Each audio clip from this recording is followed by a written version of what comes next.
Good morning, ladies and gentlemen. Invited guests, parents, teachers, and my dear friends, how different is this morning? Indeed, very extraordinary. Dear audience, on behalf of the entire TEDx youth at RBKIA team, I'm honored to welcome each of you to RBKIA's first ever TEDx conference.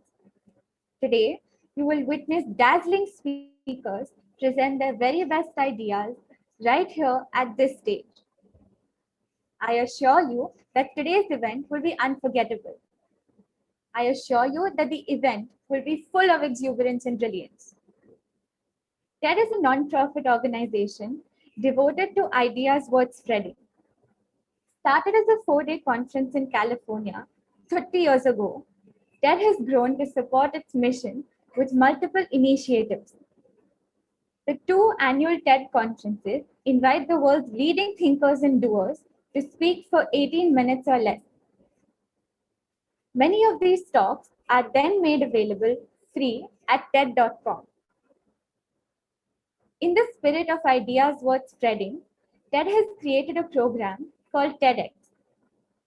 TEDx is a program of local, self-organized events that bring people together to share a TED-like experience. Our event is called TEDx Youth at RBKIA, where X refers to the independently organized TED event. At our event, TEDx Youth at RBKIA, live speakers will combine to spark deep discussion. The TED conference provides general guidance for the TEDx program, but individual TEDx events, including ours, are self-organized.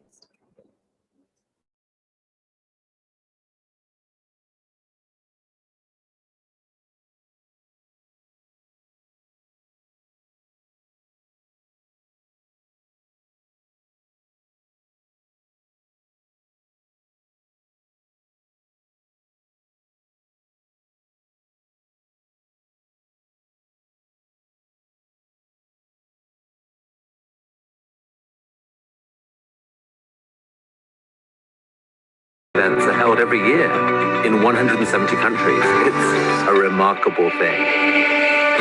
TEDx events are self-organized under a... Welcome to something special. Welcome to TEDx. This TEDx event is part of a global conversation that takes place every day in every corner of the world. In schools, in theaters, in workplaces, even in prisons. People gather to hear the best ideas bubbling up in their communities. More than 3,000 TEDx events are held every year in 170 countries. It's a remarkable thing. TEDx events are self-organized under a license from TED, a non-profit organization devoted to discovering and sharing powerful ideas in the form of TED Talks. It's not TED itself, but your local TEDx team of volunteers that has done all the work to put on today's event, including booking all of the speakers. It's this team's ideas, dedication, and time that have made this possible. We really hope today's program sparks an exciting conversation. This is a day for curiosity and for skepticism, for inspiration and for action. The more you enter into it, the more you will take out. And now, on with the show.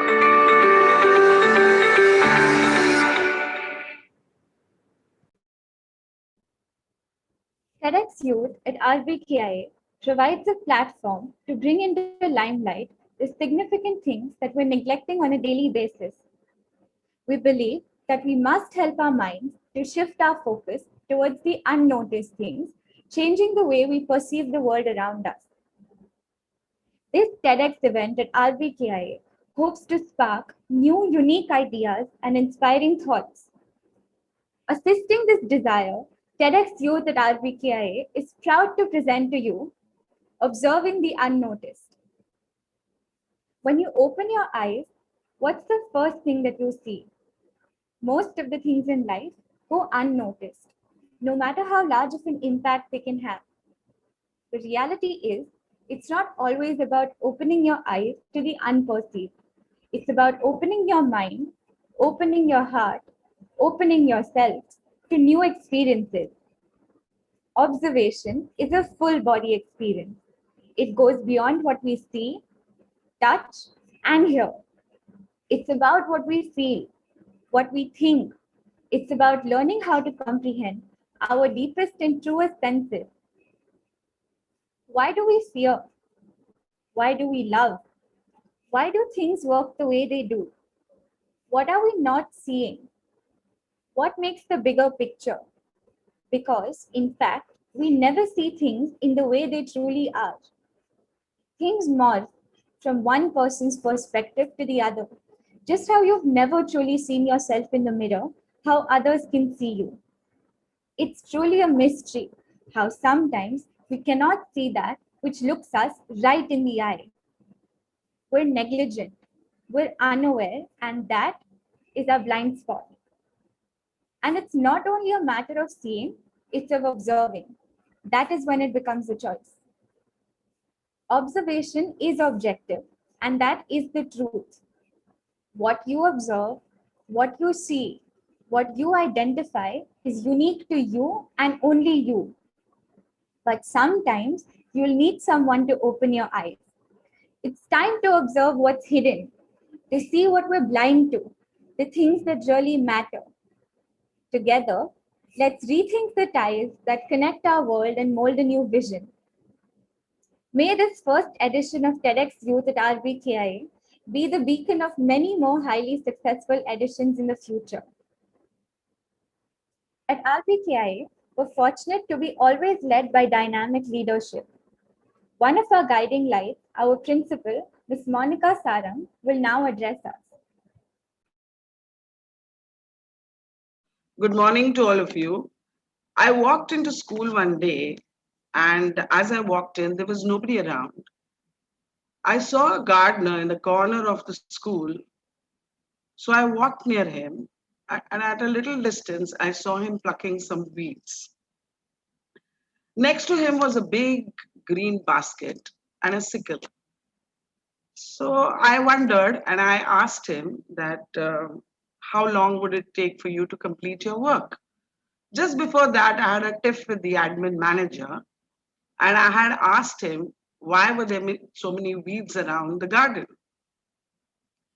The gardener got up without saying a word, with a smile and a gesture, just took me around the whole school building and said to me, "Madam, मैं 15 दिन अकेले काम कर रहा हूँ, बस और 2 दिन और मेरा पूरा काम हो जाएगा," which meant I've been working for the past 15 days, just a couple of days and my work will be done. He smiled, and as he did so, his sweat caught my eye. It was then that I realized that, I only noticed I did not even notice the amount of work that Gardner had put in for 15 days. So I took him and I said, "Can you come with me?" I took him to my cabin, offered him a cup of tea and some biscuits. He was elated. He was elated not because I gave him tea or biscuits, but because I cared, I noticed, and I appreciated.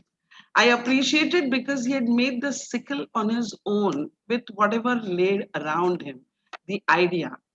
All right.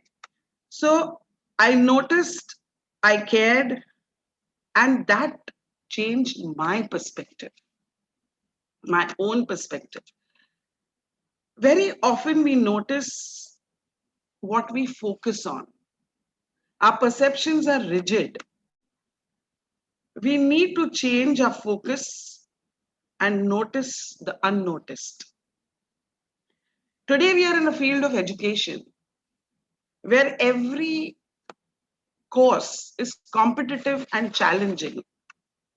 Parents have a choice between different streams, different boards, and different universities.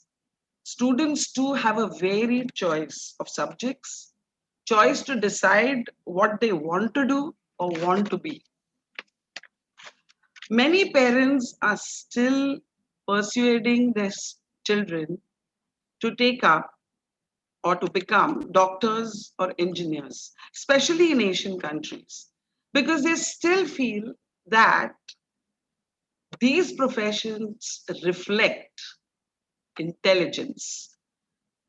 Only if you go into these professions may the world around you, the society, call you intelligent. Well, they have to change their mindset and their perspective. Children are very talented nowadays. Our mind refuses to shift perspectives and perceptions. Do we have a fixed mindset? Are these students really capable of what their parents want them to be or the professions they want to be in? Would they like to be in it always? Choose it as a career for life? Are they passionate about them? I wonder. I heard a story when I was young, which is true. A young boy hailing from a poor family whose father was an engine driver with a basic income to meet his needs, wanted his son to be educated, as all fathers would want. The son tried sincerely to meet the father's expectations. One day, as the father went in the yard and he was moving around on the tracks, he found coaches and engines. These coaches and engines were painted. There were drawings on them. Every day he would go and see different drawings which were drawn on them. And he really appreciated them. To his surprise, they were drawn by his own son. He noticed what he had not noticed so far. He went on to encourage his son to draw and paint. The son went on to become an art director of RK Studios, one of the famous Bollywood production studios in Mumbai, and then became the deputy director of the JJ School of Arts, a prestigious college of arts in Mumbai, India. It is therefore important to change our mindset. We need to move from a fixed mindset to a growth mindset. Do things differently, do different things. Don't be afraid of failure, and there is no harm in being different. If you haven't noticed your talent, an idea which you want to perceive, then start doing it now. Start searching for the talent now. If parents and teachers notice a talent which has not been noticed so far, please coax that talent, nurture it, grow it, mature it, and spread it. Barack Obama became the first African American to become the president of the United States of America, the 44th president, and changed the perception of the people of the USA and the world. Be that change. Dear students, colleagues, guests, and parents, please join me today in welcoming Dr. Kruti Parekh, Asia's only professional female mentalist corporate speaker, a young mind genius who holds a PhD in magical entertainment and humanities. Welcome, Dr. Kruti Parekh. The TEDx Youth at RBKIA welcomes you all to this event with speakers that would change your mindset and perceptions. Thank you for being there and have a great day. Thank you, speakers.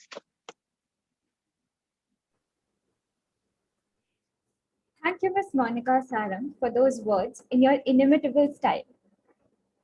Dr. Kruti Parekh is an IT engineer by education, the world's youngest artistic illusionist, and India's young mind genius. She has a PhD in magical entertainment and humanities from the USA. She also happens to be one of India's first test tube babies. She received the FIE Foundation National Award India 1995 by the hands of Mr. Shivraj Patil in the presence of dignitaries like Mr. Ratan Tata, for doing charitable work. She was invited as a youth leader for peace and was invited to the World Youth Peace Summit Asia Pacific in Bangkok.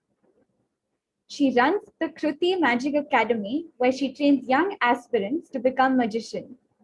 She is the only magician who has a course running at the Mumbai University on magic.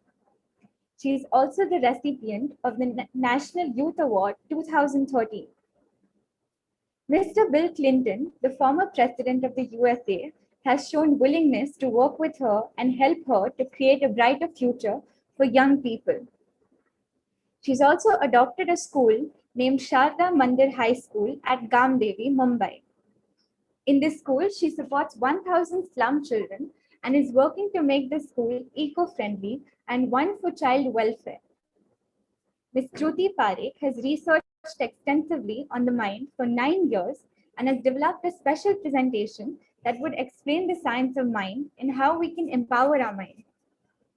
She's researched the mind through books like the Bhagavad Gita, Upanishads, and the Quran. She's also penned down a book named Beyond the Threshold of Mind and has been blessed and congratulated for it by Shankaracharya ji. We're honored to have Ms. Kruti Parekh as our chief guest at TEDx Youth at RBKIA.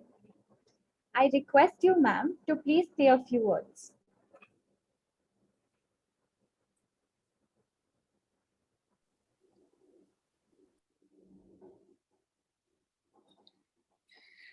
Hello, students at RBKIA, and thank you for inviting me as a chief guest today. I'm really humbled with this gesture by you all. So let's really talk today about our topic, which says observing the unnoticed. Generally, we tend to believe our eyes, ears, and what we see, hear, and feel a little too much. And I'm going to break this with this small experiment that I want each one of you to do. Okay, so I want all of you to be active here and do this experiment on your own. I want you to close your eyes and I want you to imagine that you're holding a small lemon or a lime in your hand. Okay, close your eyes and do this. And then imagine that you're having a knife in your other hand and you're slicing the lemon into two. Now you're holding one part of the lemon in one hand and the other part of the lemon in the other hand. Okay, I hope you're all there with me till now. And now what I want you to do is take any one part of the lemon, tilt your head up and squeeze the lemon juice in your mouth. Open your mouth and squeeze the lemon juice in your mouth. And I want you to know how many of y'all really felt as if you just gulped a little part of the lemon juice. Well, I know we do not have the chats active, but if you do have the chat active, do let me know your reactions, whether y'all did feel that entire gulp actually happening. Well, what does this mean? That just by a method of suggestion, when things really do not exist, your minds can create a reality which does not exist. It's all illusionary. And it's very easy to really fool your senses. So how do you work on yourself? And how do you work on this? I'm going to also explain this with one more experiment that I want you to do is I want you to keep your finger right here like this, about this distance from your eyes. And I'm going to show you how your vision is not accurate. So when you look at this finger and you focus on this finger, you will notice that the computer screen or anything which forms the background of this finger becomes blurred. And if you try to focus on the background, the finger becomes blurred. This is how flawed our senses are. And I think we believe our senses a little too much. However, what we need to do is, in order to try and observe the unnoticed, we need to start from ourselves. We need to begin by changing our perspective on how we see, look at things and observe what really needs to be observed and which is being missed. So the first thing that you need to do is, going beyond this experiment, is if you take your finger away from you There will come a point where you will be able to see your finger as well as the background. So the first point that you need to do is you need to widen your horizon. You need to widen the way you see and look at things, which will help you notice the small things that are going unnoticed. The second thing that you need to do is not believe in first impressions. All that glitters is not gold. Have you observed at times that the sea that seems to be calm on the top really has a different world below it? Note this, be aware of it, because it's going to make a big difference in the way you are going to see, hear, feel, and understand things in the future. The third thing that you need to do is be one up. And how do you be one up? Don't look at things only with its physical perception or with what you hear or on the physical level, mental level, but also try to look at it on the emotional level, because that will give you an insight and that will give you a one-up level on everything else happening around you. So with these three wonderful formulas, if you apply to any scenario which comes to you, you will be able to start noticing the unnoticed. And when you start noticing the unnoticed is when you start becoming one up on everyone else around you. And therefore, I would say observing the unnoticed is your path to getting noticed. So if you'll have any questions, I'll be happy to take them.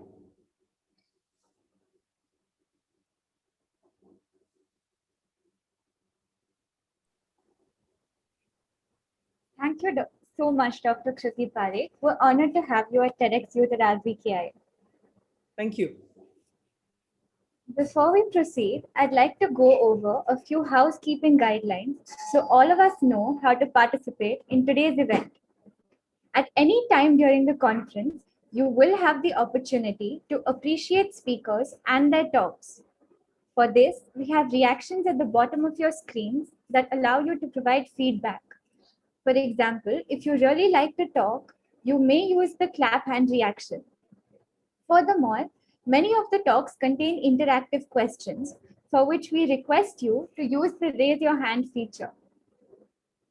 One more thing, there's this view on the top right hand side of your Zoom screen. We also request you to change it from gallery view to speaker view, just so that you can see the speakers when they're talking. Now our co-hosts, Shruti Jairam and Arav Srivastav, will take you through the next segment of the event.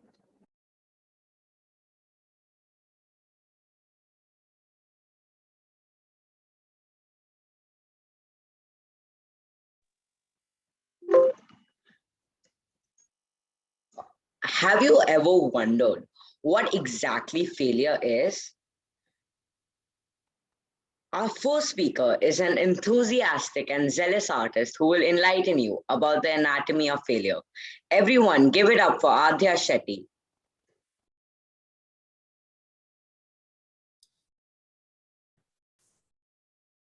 Good afternoon, everyone. My name is Adya Shetty, and almost all my life, I have searched for the formula to success.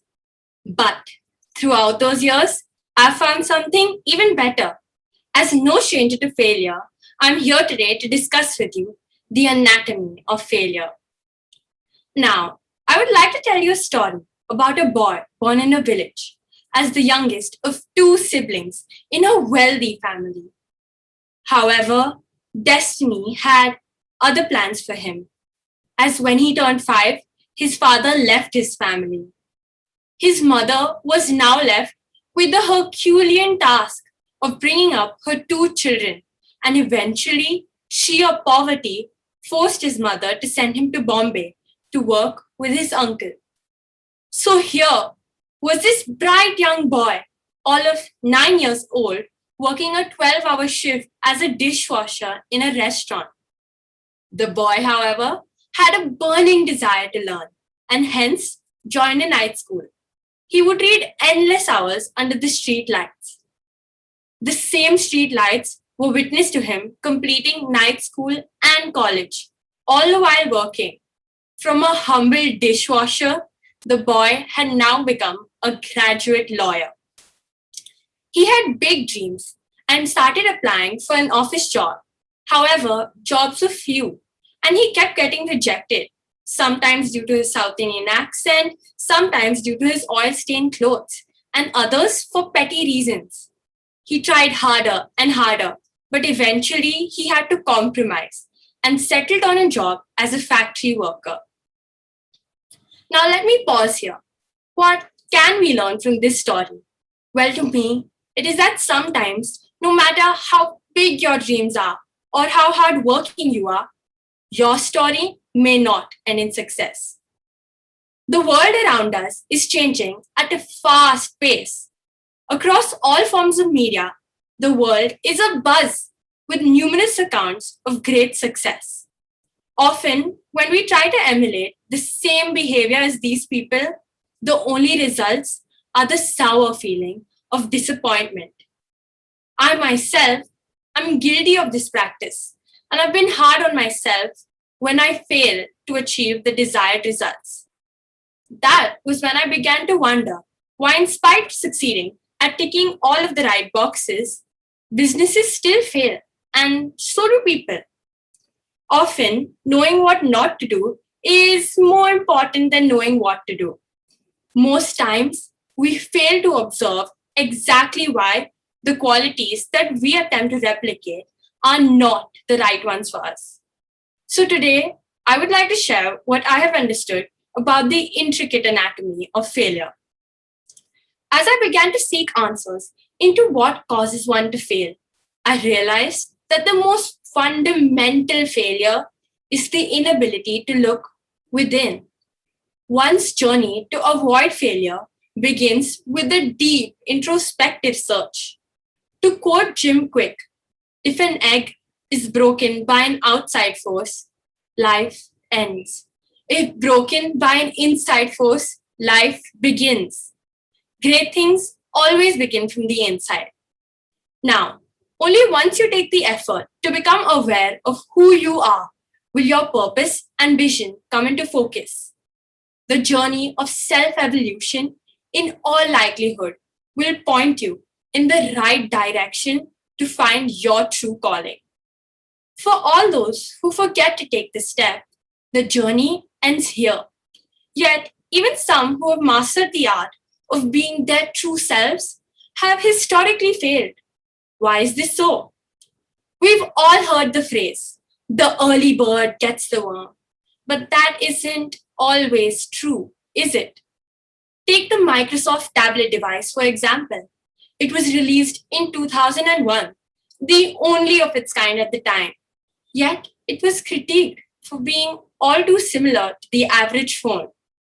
However, 9 entire years later, when Apple launched the iPad, it was received with great praise. So, how do we explain this? Why did one product fail while a similar one achieved enormous success? Most successes, small or large, are delicately intertwined with the environment that we are in. Many of the world's most popular and successful concepts were first created way ahead of their time. Most of you would have binged on Netflix, but can we say the same about Blockbuster? Blockbuster was a movie renting service which couldn't sustain and had to shut shop. However, Netflix went on to become one of the most prominent business stories of today's time. These days, Google is so big that, in complete honesty, to Google has become a part of my daily vocabulary. But you're probably never going to hear me say, I'll Yahoo it up or just Bing the answer. Companies like Netflix and Google, although relatively late to the game, could spend their time understanding the customers and creating more value. In this ever-changing dynamic world, more and more such competitors rise each day. Every day, a currently successful business could be pushed out of the scene by a more modern and innovative one. However, in my opinion, these businesses can maintain the balance and continue to dominate their markets with the ability to create future value and the ability to adapt. We are all aware of the power of a single tweet. Now, let's compare some facts. Both Twitter and New York Times supply news. Although New York Times had a head start of 150 years over Twitter, in 2013, Twitter managed to achieve a $24 billion valuation, which is around 12 times what the New York Times is valued at then, which is startling in comparison. So, what do you think tipped the scales in favor of Twitter then? Well, Twitter had the promise of remaining relevant decades into the future and created potential future value where the New York Times couldn't. Forward thinking made Twitter the better company. I have a question for you. Hasn't Amazon made all our lives significantly simpler? Amazon is one of the world's largest businesses, but how did it get here? Amazon started as an online bookstore, but they realized that to monopolize the e-commerce market, they had to change, to adapt. Amazon metamorphosed from a bookstore to a platform that sells everything from stationery pins to larger-than-life TV screens. The ability to adapt is literally built into our DNA, considering the fact that most of our current-day cells have evolved from pre-existing ones. Change is the only constant in our lives. If you fail to keep going, you will be left behind. It's that simple. So these were the principal factors to consider when coming to terms with failure. But there is one more factor that is lesser talked about, which is the specific role of luck in our successes. So let's learn a little bit more about the doppelgangers of luck and risk. It was the Lakeview School's advanced supercomputer that gave Bill Gates and Paul Allen the inspiration to begin Microsoft. Now, let me state an interesting fact. At the time, there were around 300 million school-going children, 200,000 of which were in the USA, 18,000 in Seattle, and only 300 at the Lakeview School. This boils down to a stroke of 1 in a million chance luck that Gates joined the same school he did, gaining access to that very computer, which gave him the competitive edge that he needed. Now, Gates had another friend named Kent Evans, who mirrored his enthusiasm and aptitude, making him likely to co-found Microsoft. However, as we all know, this was not to be.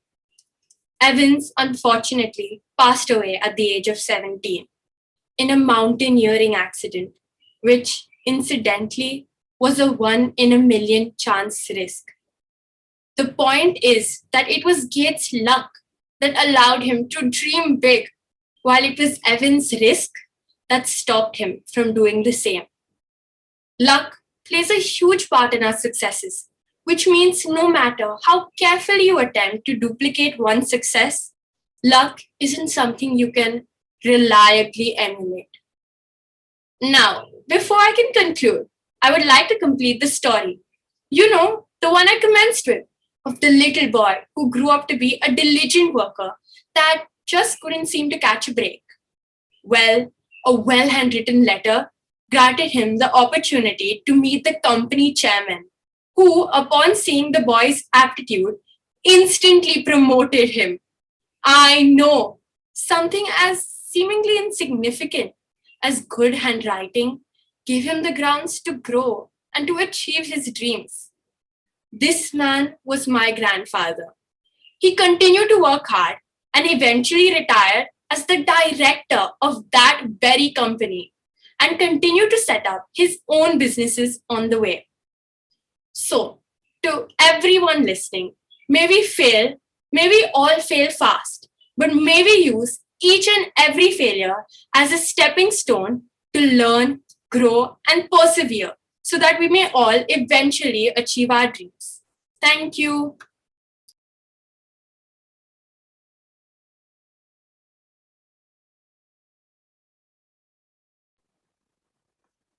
Thank you, Adya, for shedding light on this important topic, which we dismiss in our daily lives. Our next speakers can be described as brilliant, bold, and confident. They dedicatedly follow various developments in science that are constructed every passing day. Please welcome the 17-year-old aspiring physicist Arjun Jain and Pranay Dugal, a complete physics enthusiast. Take the stage, Arjun and Pranay.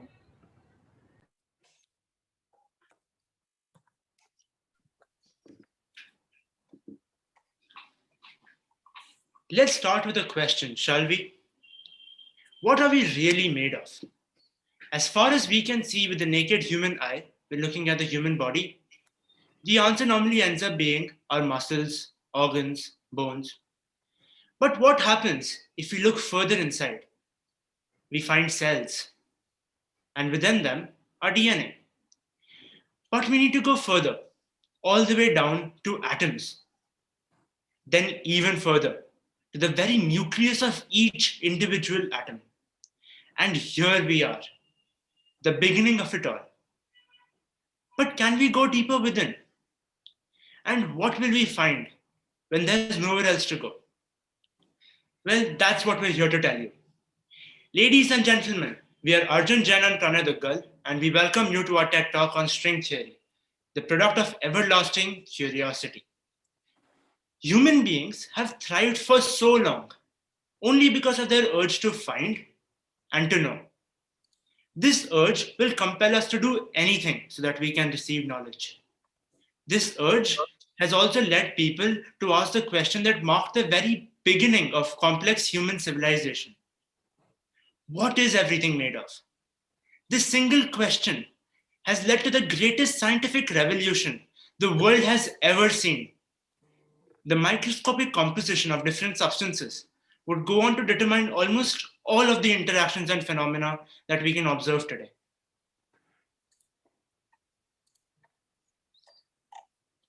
This question, which transformed the field of science and expanded our understanding of the world by an unfathomable amount, has also led to the postulation of quantum mechanics. Commonly termed the science of the small, quantum mechanics is a study of microscopic particles. It essentially provides a description of the physical properties of nature at the scale of atoms and subatomic particles. The development of quantum mechanics came along as we kept on investigating natural phenomena and garnered more and more questions that we had to answer. The first such necessity was identifying the basic composition of matter. After rigorous observation, we described this basic unit as the atom. Then we asked, what is within this atom? We found protons and neutrons, which make up the nucleus, and electrons that revolve around them. But you see, physicists and their theoretical understanding pointed towards another level of particles. So they kept on looking and eventually discovered quarks, which are the particles that make up these protons and neutrons. These particles themselves were believed to be the indivisible, uncuttable constituents of the world, also known as elementary particles. Slowly, we found a lot of quarks and a variety of other vital particles as well. Only then did we manage to make a standard model of quantum mechanics in the 1970s.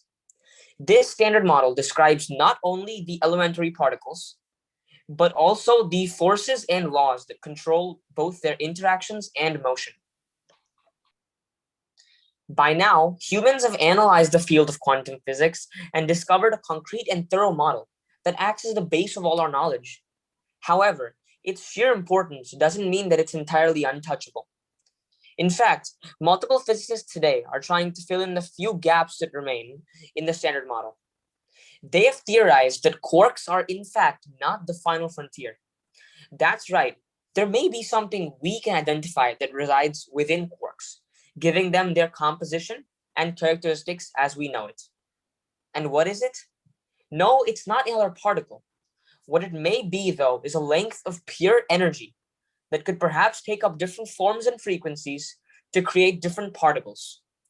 And what drove them to this conclusion? That's right. It was the very focus of our talk today, string theory. But you may be wondering now, What is string theory? What exactly does it aim to explain?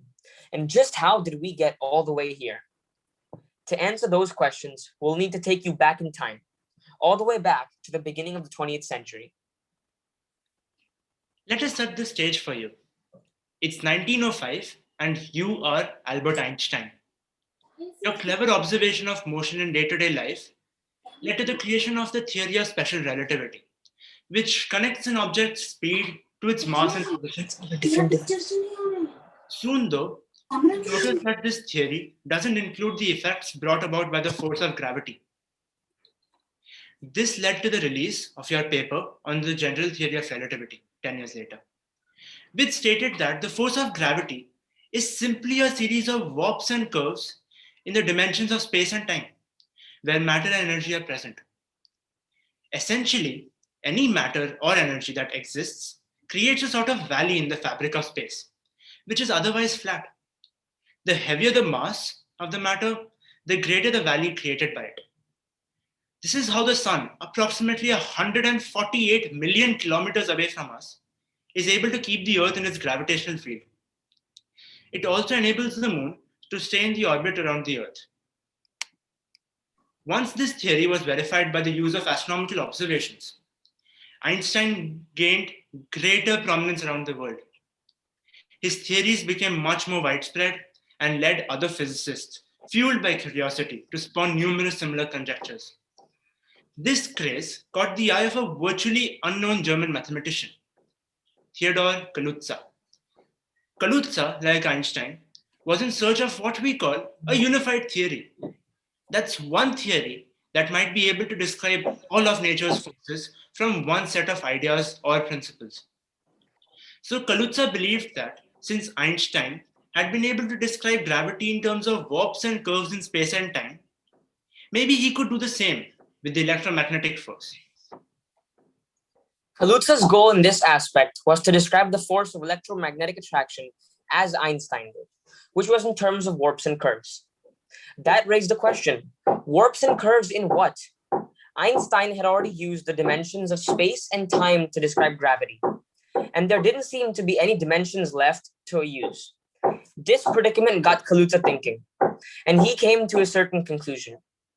It may sound quite bizarre, but there was a certain sense to it. He believed that if he wanted to involve one more force, he would potentially need one more dimension. So he imagined that the world had 4 dimensions of space, not the 3 that Einstein used. And he believed that electromagnetism was warps and curves in this 4th dimension. Now, here's the thing. When he began to approach this idea with math, the equations perfectly checked out. And while this discovery added to the idea of finding a unified theory for forces, it was still based entirely on the theory.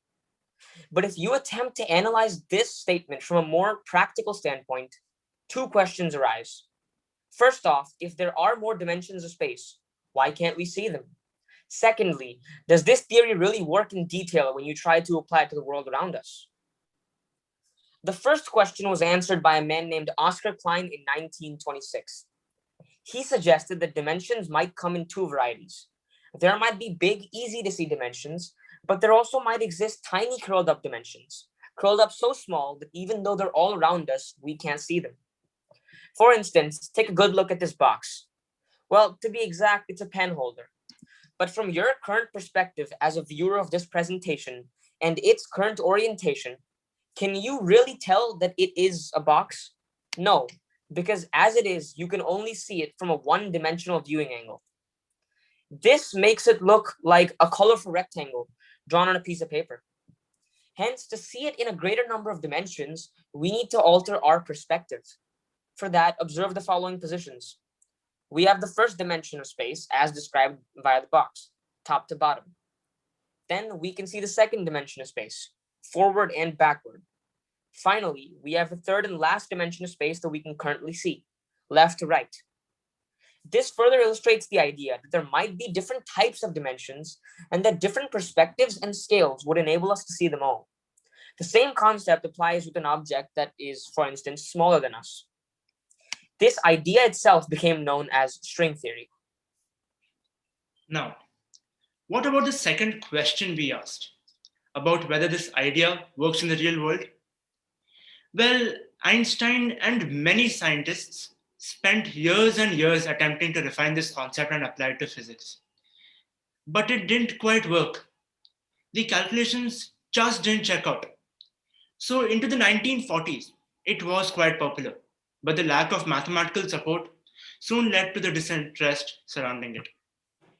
That was, though, until our era, when string theory evolved into a new form, superstring theory. It's a theory that tries to answer the question, what are the most basic constituents that make up our universe? It aims to go even further than quarks. To explain this idea, let's think about an object that's familiar to us, a violin. We know that this violin is made up of atoms, which contain electrons, and a nucleus made up of protons and neutrons. These particles are also made up of individual particles called quarks. This is defined by the Standard Model, and this is where conventional ideas stop. Now superstring theory comes into play. This theory itself states that deep inside these quarks, there is something else, a dancing filament of energy that looks like a vibrating string, hence the name. Just like the strings on a violin, which you can pluck at different frequencies to produce different musical notes, these strings can also vibrate in different patterns, producing the different particles making up the world around us. If this idea is correct, this is what the microscopic landscape of the world looks like. It's built up of a huge number of these tiny filaments of pure vibrating energy, vibrating in different patterns to produce different particles that are responsible for all the richness in the world. And this now comes back to the basic purpose of string theory, which was to be a unified theory. Because now you see true unification, as all types of particles, matter particles, radiation particles, are built up from one entity. Hence, matter and the forces of nature are all put together under the rubric of vibrating strings. Now, to me, that's a truly unified theory. Now, here's the catch. If you attempt to study the math behind this new form of string theory, you'll see that it doesn't work in a universe with just 3 dimensions of space. It won't even work in a universe with 4 dimensions. For this controversial idea to work, we need 10 dimensions of space and 1 dimension of time. This leads us back to the ideas we discussed from the origin of string theory, which stated that our world may have more dimensions than the ones we can see.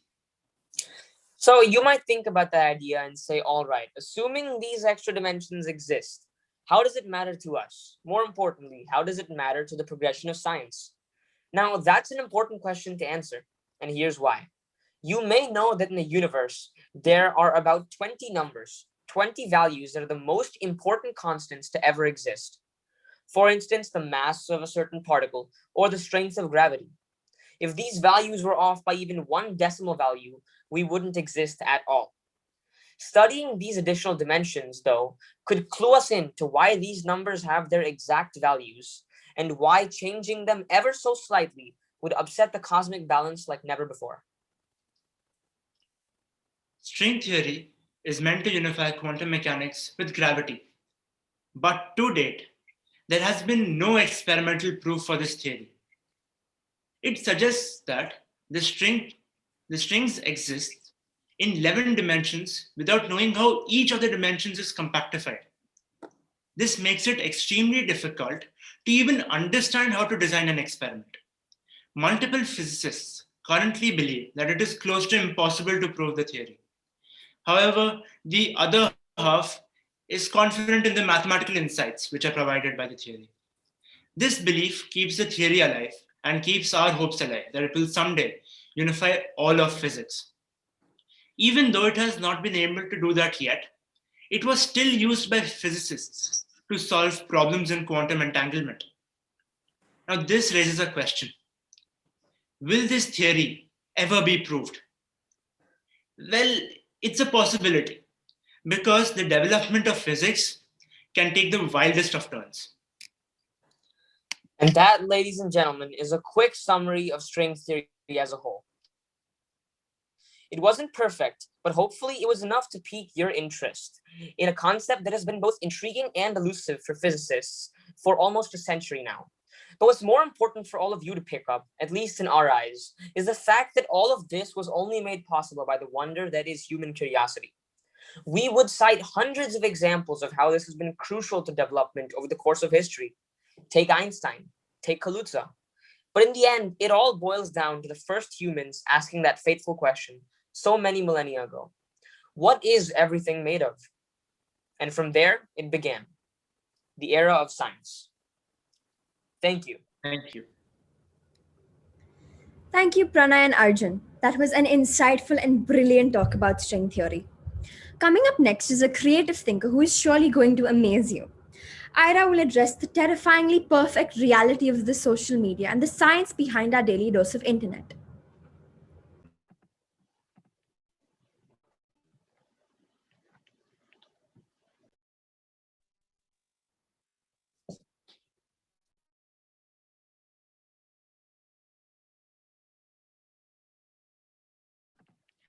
Yeah, so good morning, everyone.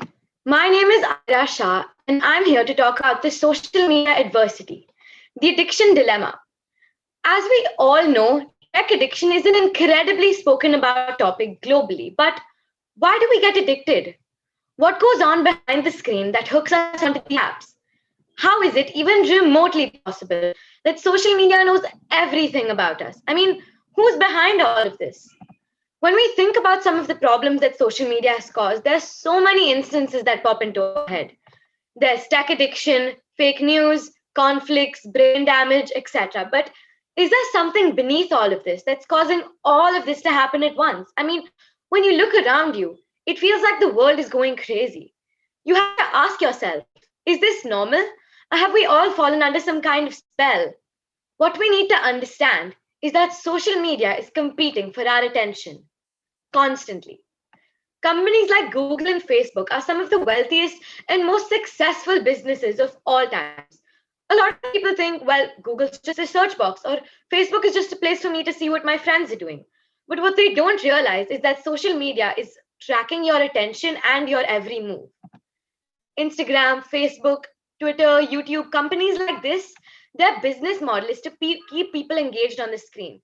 Their main goal is to figure out how to get the maximum amount of a person's attention as they possibly can. When you think about how some of these companies work, it finally starts to make sense. There are all these services on the internet that we think of as free, but are they free? No, they aren't. But why aren't they free? It's not like we actually have to pay anything, right? They're paid for by advertisers. They pay in exchange for social media to show their ads to us. So theoretically, we are the product. Our attention is the product being sold to the advertisers. The classic saying is, if you're not paying for the product, then you are the product. But this is way too simplistic. It's the gradual, slight imperceptible change in our own behavior that is the product. I mean, think about it. The more time that you spend on a social media platform, the more opportunities there are for the platform to show you ads. So every minute you spend on social media is a minute spent making money for someone else. Everything you do online is being tracked, measured, and recorded.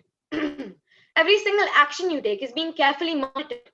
Every image you stop and look at, for how long you look at it, depending on this, they have large systems that know whether you're an introvert or an extrovert, whether you're lonely or happy or sad or depressed, what your personality type is like.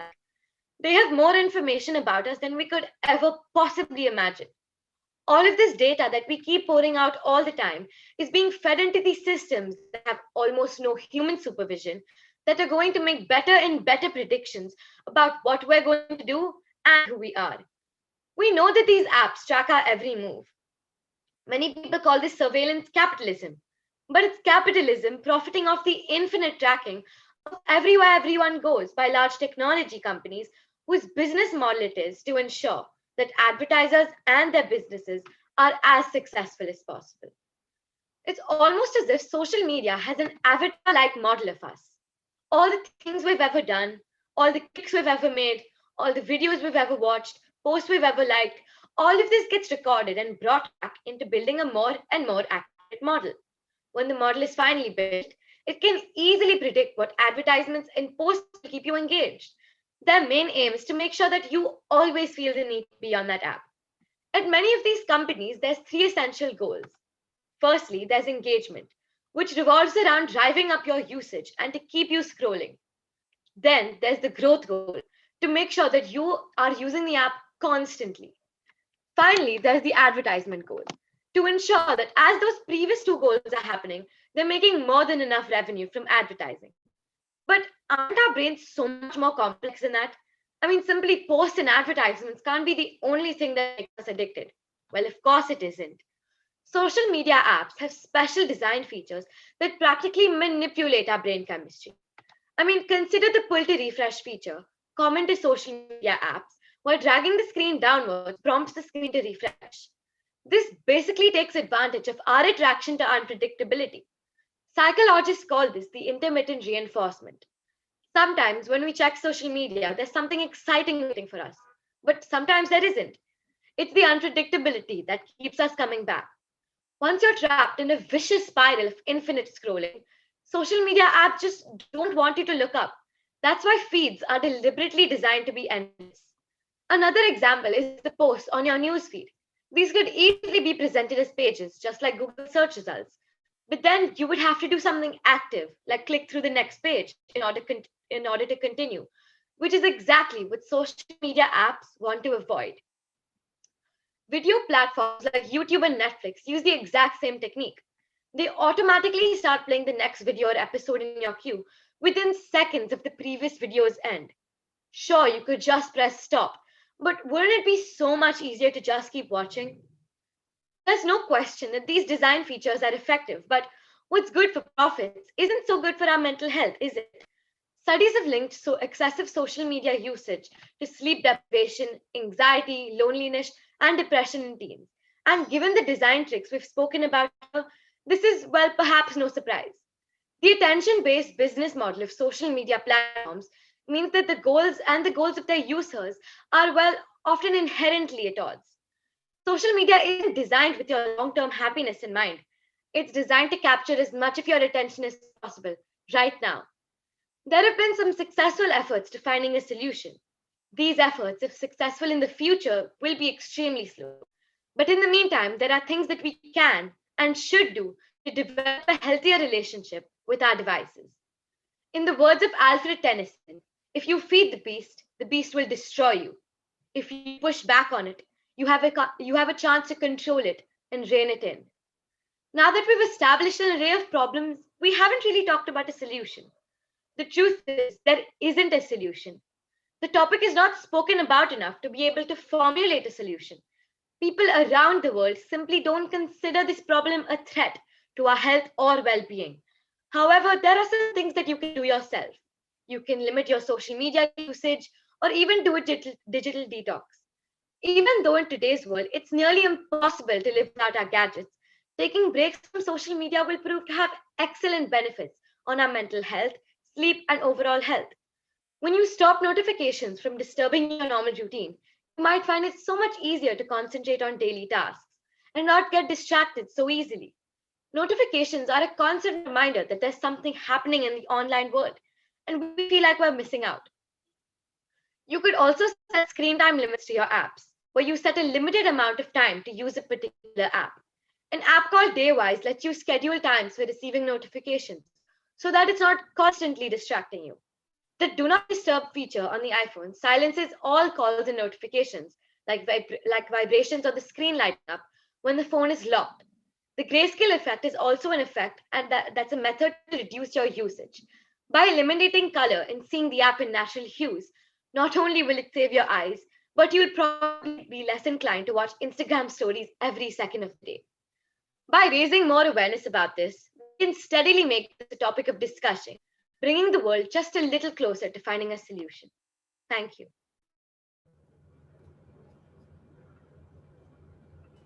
Thank you so much, Ira. Your talk on the worldwide social media predicament has educated the audience and me. Our next speaker for this event has a palpable presence and is a talented spokeswoman. She strives for excellence and is going to amaze you with her ideas. Zia Sanghvi will address the role of anger in fueling creative energy. Good morning, everyone. I hope you're having a good day so far.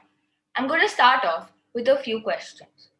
How many of you got angry because Manchester City lost to United? How many of you were angry because Barca lost to Bayern with a humiliating score of 8-2? How many of you got angry because neither Juventus nor Barca reached the end of the Champions League this season? And how many parents here got angry at their kids in the last few hours? What about the irritation and endless frustration that both students and teachers had from the transition of offline to online education? Have you realized that this list could go on to be never ending and all of your problems revolve around anger? By looking at this presentation, you're probably thinking that anger is something that we wish would not exist. How can it be something motivating? Well, I'm here to break the stereotypical opinion of this emotion and show you what it really is: an advantage, a step ahead, the fuel to creative energy, and the motivation to all of humanity. How many of you got angry in the last 24 hours? I'm sure almost everyone here did. And let me tell you something about myself. I did too. A few months before I was told to do this TED talk, I was one of the people who would turn into Hulk. I'd get angry for a million reasons. I'd have outbursts of anger all the time.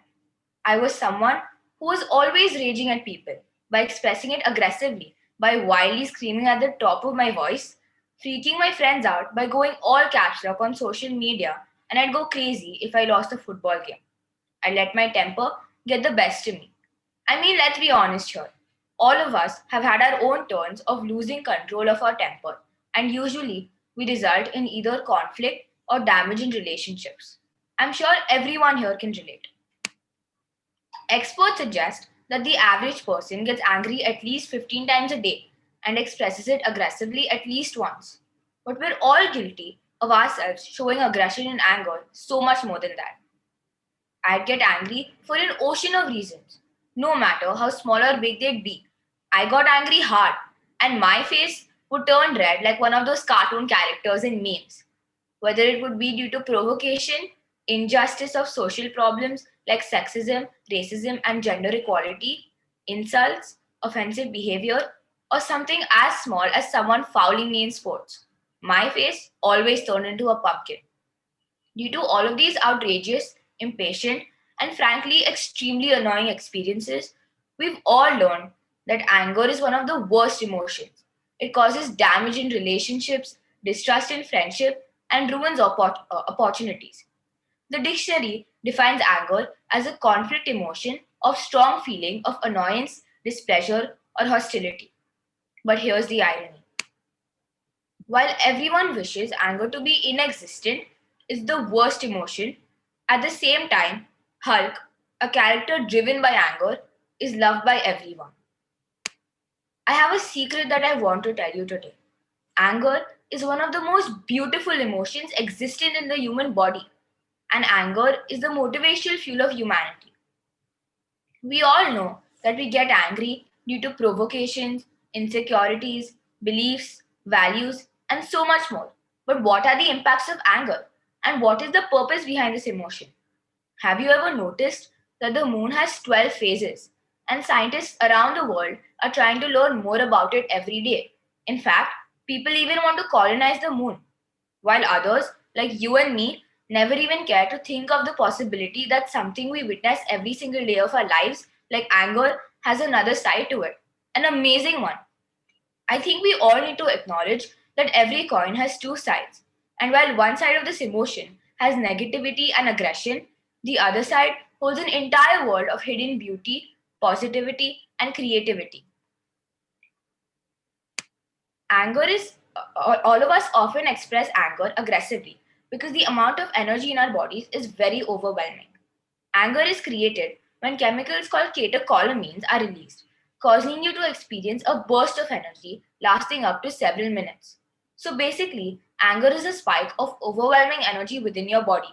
You can only understand it once you learn how to use, manipulate, and control it. Basically, it's like one of the superhero powers. The thing is that you don't get angry without a reason. Even if you're a moody teenager, there's always something bothering you which makes you angry, and then later the emotion just spikes up. This emotion has a purpose in your life. Anger helps raise beliefs and take action, like the recent Black Lives Matter protest, for example. It was a response to provocation, and look at the amount of change it has got to the world today. It also boosts problem solving skills. Haven't we all experienced this? When two people are fighting so much that you get angry and try to get involved. Eventually, you turn into the mediator and solve the problem for them. Just like the thirst in your body tells you to drink water, hunger tells you to eat and get nutrition, and happiness is a form of satisfaction.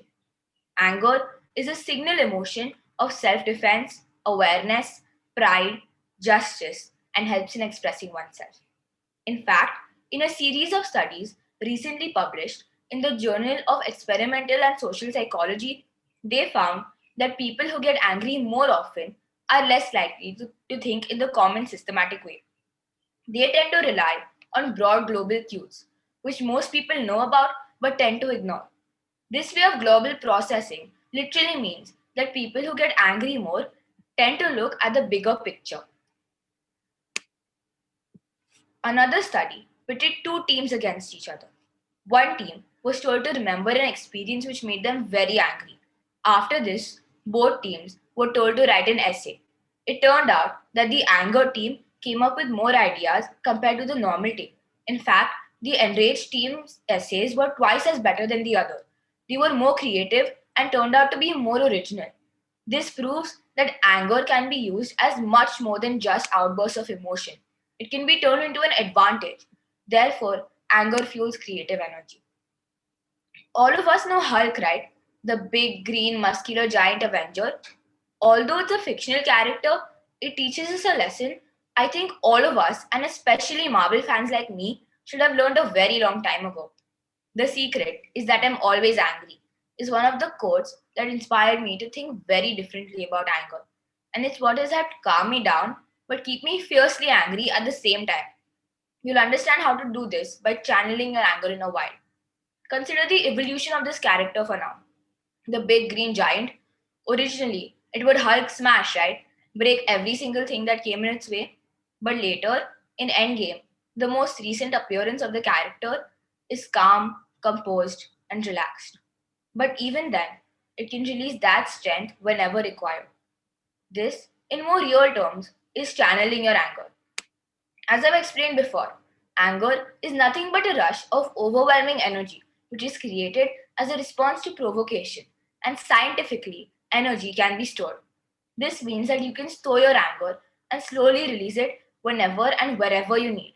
Channeling your anger results in calming you down without forgetting or diminishing your opinion.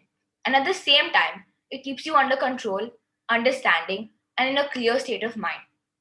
If you channel your anger, you'll stop unleashing your rage and uncontrollable frustration. Instead, it will go into something much more productive, positive, and useful. Stanley Bing, an award winning author, once mentioned something. And honestly, I think this is one of the best statements I've heard in a very long time. He said, anger is a fuel. You need fuel to launch a rocket. But if all you have is fuel without any internal complex mechanism directing it, you don't have a rocket. You have a bomb. This is very true. What most people don't see or understand is that you have a choice for how you express yourself, through a rocket or through a bomb. They're your emotions, and the anger that fuels you belongs to you. It's up to you to decide how you want to express it. It was always a choice. You just never saw the other side of things. So, finally, there are two ways you can do things when you get angry. The first way is to let the temper and frustration consume you, give in to the hatred, dissatisfaction, impatience, and do harm to yourself and all those around you. Turn it into a bomb and explode all the time. While the other way is to channel your anger. Use it to fuel productivity, motivation, and creative energy. Turn into a rocket and fly ahead from everyone else. The next time you get angry, see anger as information instead of rage. Look at the solutions, signs, and signals it sends you. It's a message you're getting from your own body on how to solve the problem. Don't get overwhelmed by it. Learn how to control it. I'm not telling you to take deep breaths or count numbers backwards. All I'm saying is go over the problem once and realize why you're angry before expressing it on someone. Remain calm and convey your opinion. I know this can be very difficult sometimes because of the sudden flow of energy you get, but remember that you can control the emotion and solve the problem. And finally, all of that overwhelming energy in your head should be kept there. Release it slowly throughout the day. It will make your mind clearer and your vision stronger. Sports is a great way to channel your anger, for example. In fact, recently I've started doing this, and and now whenever I get angry, I try to channel it. I do this by following whatever I've said before, and then once that energy is stored properly, I get to choose where I release it. And obviously, I do it through sports. This gives me time to think about the problem without having unnecessary conflicts or opinions with someone. In football, you can shoot faster, harder, and higher with more efficiency when you're angry because you have more power due to the increase in the amount of energy in your body. While sports works very well for me, it's not the only way to channel your anger. You can do this through art, for example. When you're angry, you tend to have a better emotional understanding towards what your painting means to you, and therefore, you'll end up making it as artistic as possible and also more personal. But you could channel your anger through a paramount of other forms as well, through dance, music, poetry, singing, writing, gymnastics, and in fact anything else that interests you and anything that you enjoy. As long as it uses enough energy, gets your mind clear, and helps you solve the problem, it's the best way to channel your anger. There are many real life examples for the same as well. One of my favorite football players, Lionel Messi, and in fact, his club as well, FC Barcelona, is known for comebacks, and we call it revenge. But if you think about it, they're just channeling their anger and using all of their energy productively by scoring goals and making all the headlines. A lot of other players do this as well, like Megan Rapinoe, Alex Morgan, Neymar Jr., Kylian Mbappe, and so many more. They're all calm, angry, and channeling it into doing the right thing. Once you make channeling your anger a very regular habit, you'll be able to do it without even realizing. One of my favorite examples is of the Indian cricketer Yuvraj Singh, who hit six sixes in six balls just because he had gotten angry. And in a result of converting his anger into motivation, he ended up scoring a large amount of runs for his team. So, finally, if there's one thing I want you to take away from everything I've said today, it's this: anger is an emotion which gives you a burst of energy and provokes you to do the right thing. But how you choose to express it, through rage, frustration, and conflict, or through patience, self motivation, and channeling it for fueling positivity, creativity, and achievement, the choice is yours. Make anger your strength, and you're going to be a success story one day. Thank you.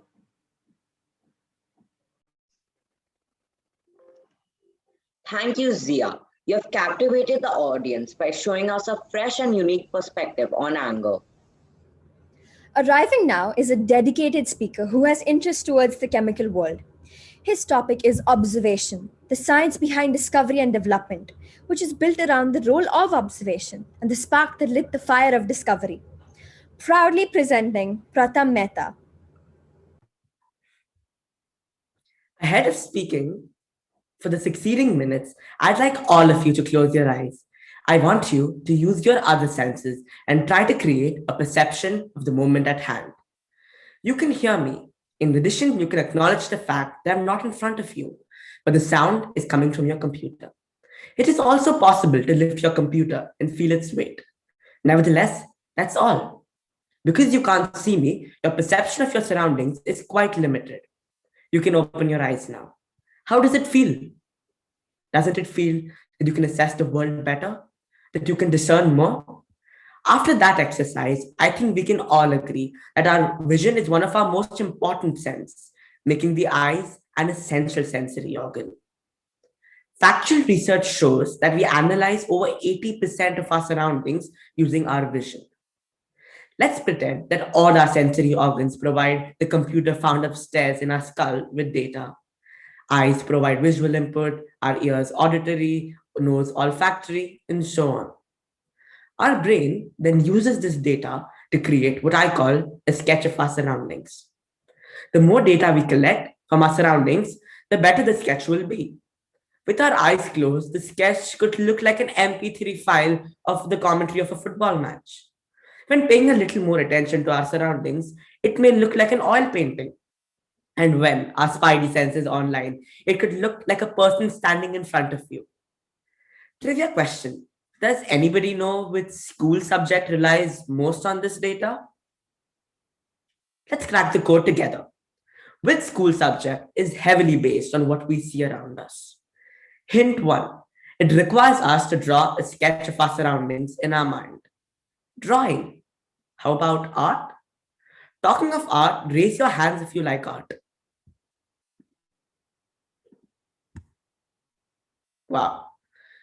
We have a lot of painters and sketchers over here. Me, personally, I'm more of a science person. Any of you like science? Wait, that's the answer. Science is the study of the natural world. Scientific knowledge is heavily based on one's interpretations of the natural world. The interpretations that are the backbone of science are closely linked to one's observations, or as I call, one's ability to sketch the world. The more refined the sketch is, the greater our observation is. And that brings us to today's topic, observation, the science behind discovery and development. The beginnings of science have been mapped to over 5,000 years ago. Even the word science is a millennia old, being derived from the Latin word scientia, meaning knowledge. But like the volume of a gas, science too has revised over the centuries. The roots of science come from mythology. Due to greater influence of religious ideas, atoms and big bangs were replaced by gods and war. These scientific ideas are more, let's say, interesting compared to what we usually encounter during high school. Observation is essential here, but almost 2 millennia ago, there was another important variable, something I call creative liberty. There was no known centrifugal force that the scholars had to follow to explain why the electrons did not collide into the nucleus. There was no restriction. So, rather than making a research paper with evidence and facts based on observation, they wrote a story, and an interesting one at that. Then, once scientific ideas were closely linked to their culture, different cultures fabricated different stories on how the world worked based on the mythological law. The ancient civilizations weren't all about fairy tales and gods. Many advancements and discoveries that were made at that time we still use today, such as the Pythagoras theorem or the use of concrete. Without any scientific equipment, satellites, space stations, or even calculators, the ancient Greeks made a fairly accurate estimate on the Earth's circumference. The roots of modern scientific ideas, such as elements and genetics, were also sprouted in the same era. Modern science would not be where it is if it wasn't for these ancient empires. But years later, during the Renaissance, the Industrial Revolution, and countless other times, modern science in many ways has replaced these old trends of thinking. Now, if you look at what I just said, without any scientific equipment, satellites, space stations, or even calculators, the ancient Greeks made a fairly accurate estimate on the Earth's circumference. You can notice two words that distinguish modern science from, let's say, medieval and older science: fairly and estimate. This was the flaw. The mythological based science would draw the bow in the right direction and even aim on the target, but would miss. Just by a little, but it would miss. In terms of archery, the ancient civilization didn't assess the wind speed before shooting. In this analogy, the wind speed is our skill of observation, something that time and again has proven to be the cause of discovery and development. I'm not much of a science person, and I ask all the science geeks around me that why should you learn history? And they say it's to improve and not make the same mistakes that we've made in our history. And it's great that we are learning from our history, or our math scores wouldn't be as great as they are today. The observational science that is prevalent today is almost as old as science itself. But unlike the science that claimed that the Earth was the center of the universe, the observational science was like the hair in the tail of the hare and turtle. It started the race pretty fast, but then decided to take a nap. And the rest is history. The Mesopotamians, who were known as the first farmers, had made a quite astonishing observation on the sky. They saw the stars and identified a pattern, one that spanned for a whole year. Wow.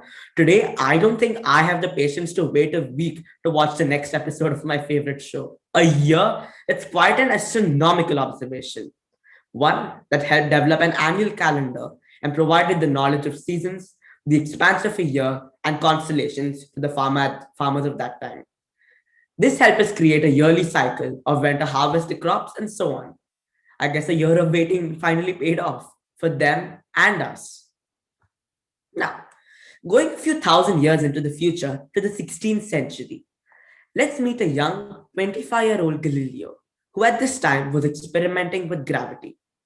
In the books of medieval and older science, the chapter on falling objects written by Aristotle stated that heavier objects would fall to the ground faster than lighter objects. It seems logical, right? Our ancestors thought the same thing for 2000 years until Galileo designed the true story. As a science student, I truly admire Aristotle. I am fascinated by how he thought differently compared to scholars of his time. But as a scholar who dedicated his whole life to science and other studies, couldn't he take a pillow, which was surprisingly an old invention at that time, and a rock and drop them? Then, after a very long 2000 years, Galileo decided to make a simple observation.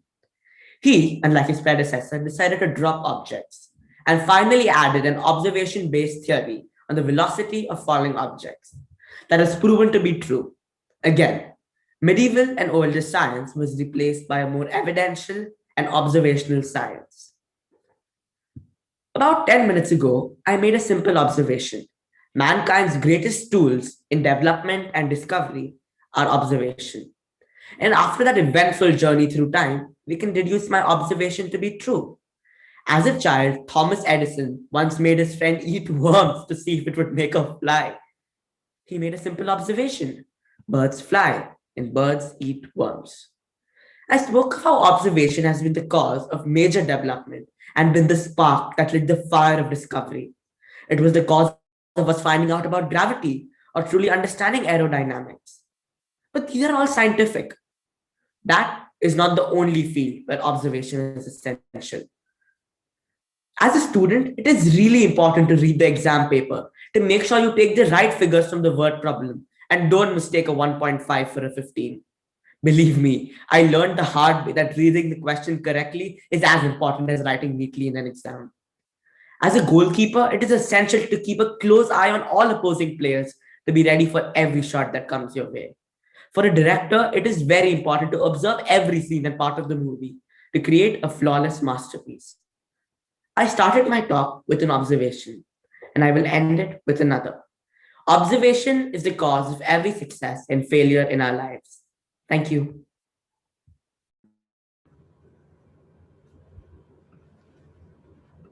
Thank you for that insightful talk, Pratham. It was a very ingenious way of explaining observation.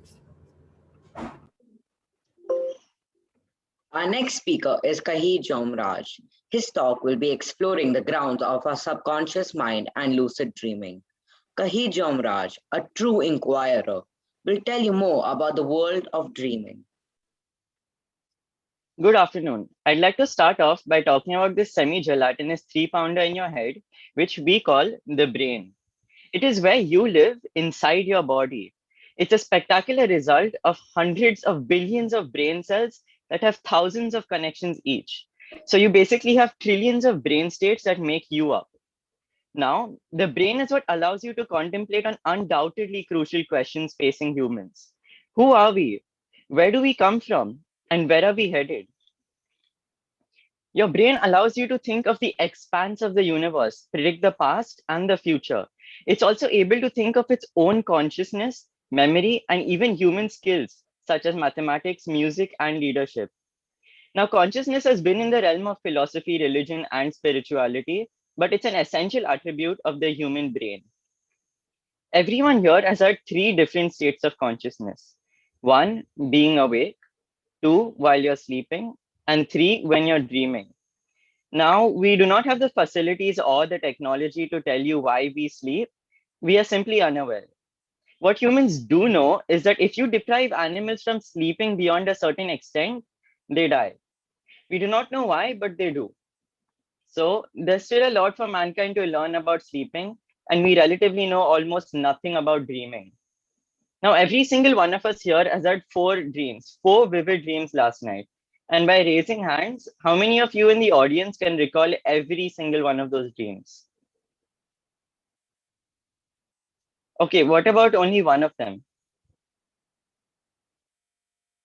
Yes, so there is a reason that exists on why you do not remember your dreams.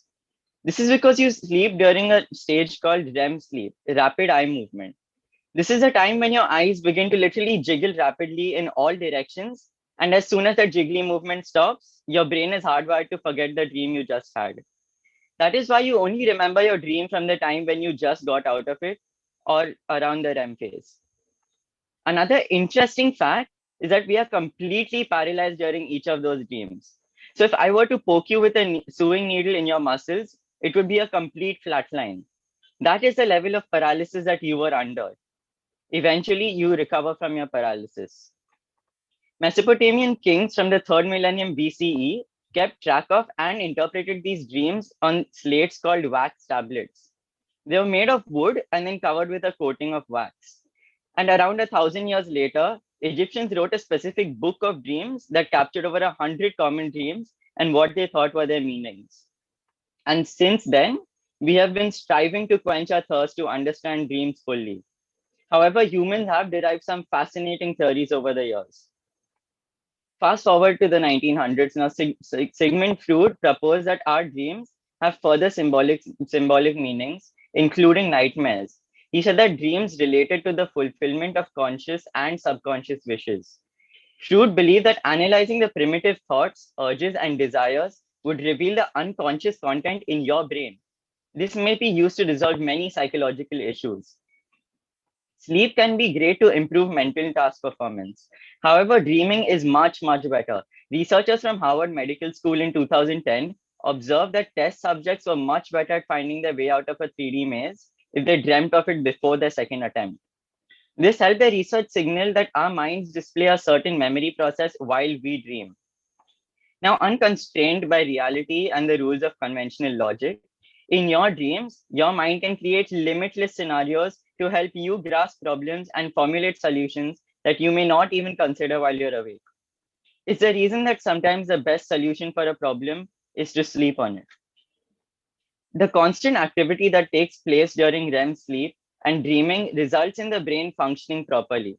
Hence, when you go to sleep, your brain triggers this generation of data from its massive storage of memory, which is displayed in the forms of feelings, emotions, and thoughts.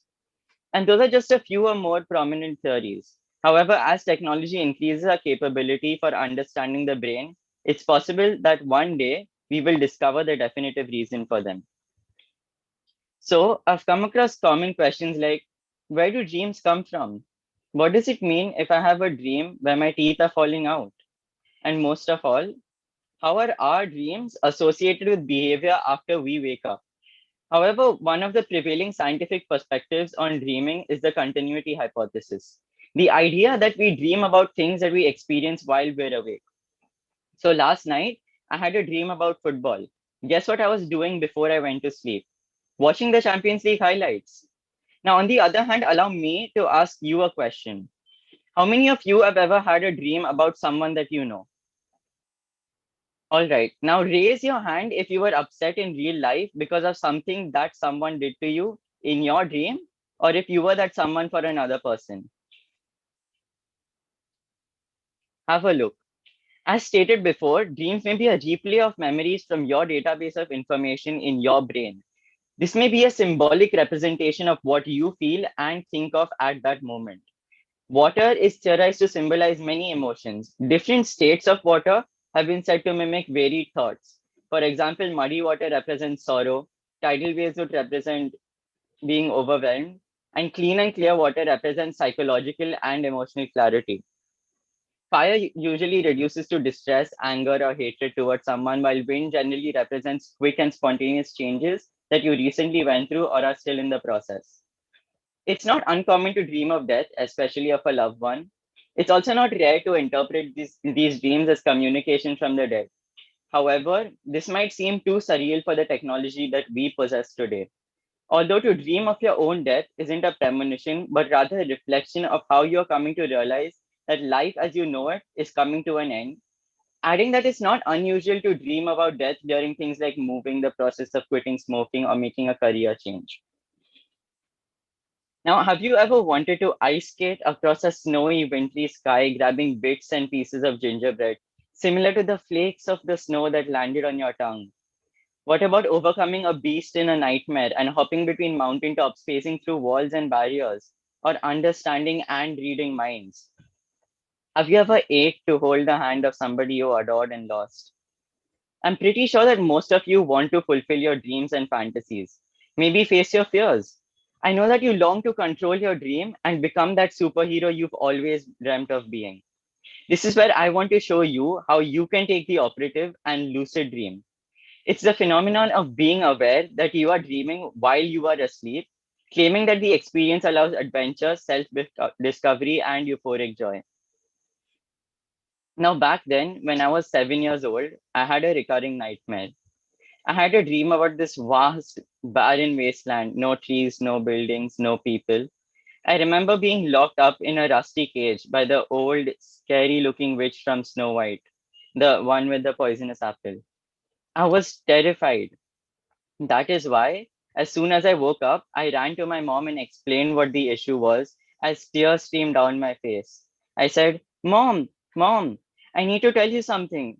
Please wake up, Mom. I told her about the nightmare. She hugged me and reassured me of the simple fact that it was non tangible, which means that I wasn't in any physical danger. Now, feeling much better, I went back to sleep. On a particular night, I had that exact nightmare. I was in a rusty cage, trapped and looking for an exit. That is when I remembered what my mom told me the other day. Kaheed, this is just a dream. There is no need to be afraid.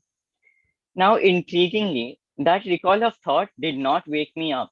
So I consciously knew that I was dreaming while dreaming. And I'm still able to recall most tiny details in that nightmare. I could feel my body, every object I touched. It was fascinating. It felt so real that I almost forgot that I'm in a dream. I was no longer scared of the old witch, and I felt much stronger and free in the dream. Now, as a 7-year-old, I had no idea of what just happened, but now I do.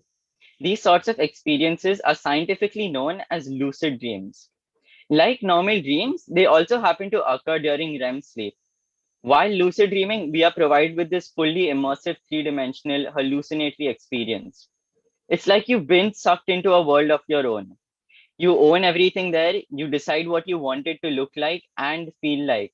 This is how real a dream can get. And as we understand, this may only be a fraction of the power of our brain. You could listen to your favorite tunes or even have full conversations with people. There are endless possibilities and you can shape them all. Finally, those lucid dreams are also a learnable skill. Around 20% of the general population has experienced at least one spontaneous lucid dream every month. However, nowadays, through scientific study, various techniques exist that enable one to experience lucid dreams deliberately. Currently, there are multiple thousand lucid dreamers around the globe who practice lucid dreaming that allow them to have extraordinary dream experiences that are extremely unlikely compared to our ordinary life's physical and social standards.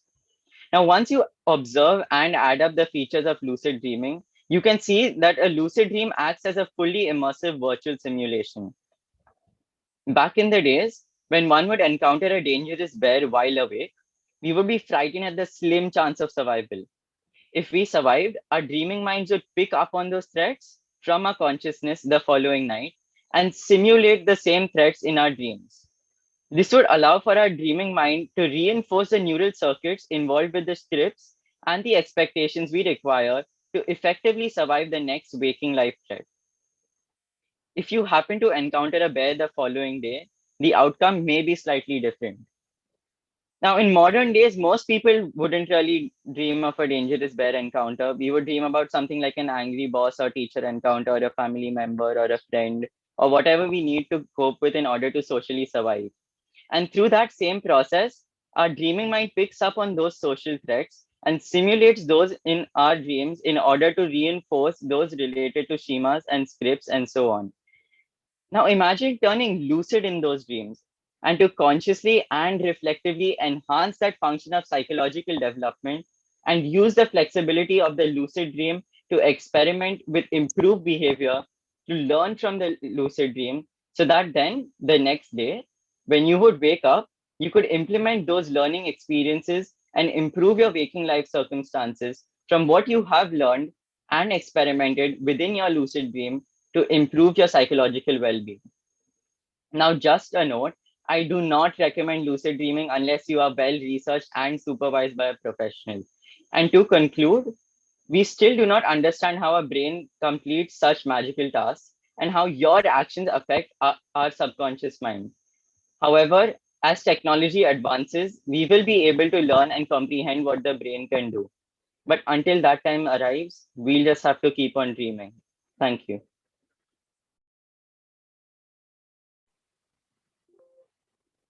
Thank you, Kaheed, for such an enthralling talk about a subconscious mind and lucid dreaming. Miss Aditi Arora is the country manager for Girl Up India and a member of the Inclusivity Advisory Board at Just a Girl Incorporated. Girl Up is a movement in partnership with the United Nations to promote and advance girls' rights and opportunities to be leaders. Their whole initiative is based on when girls rise, we all rise. Miss Aditi Arora will talk about period poverty, how women's rights in rural areas are completely neglected, and how to empower these women.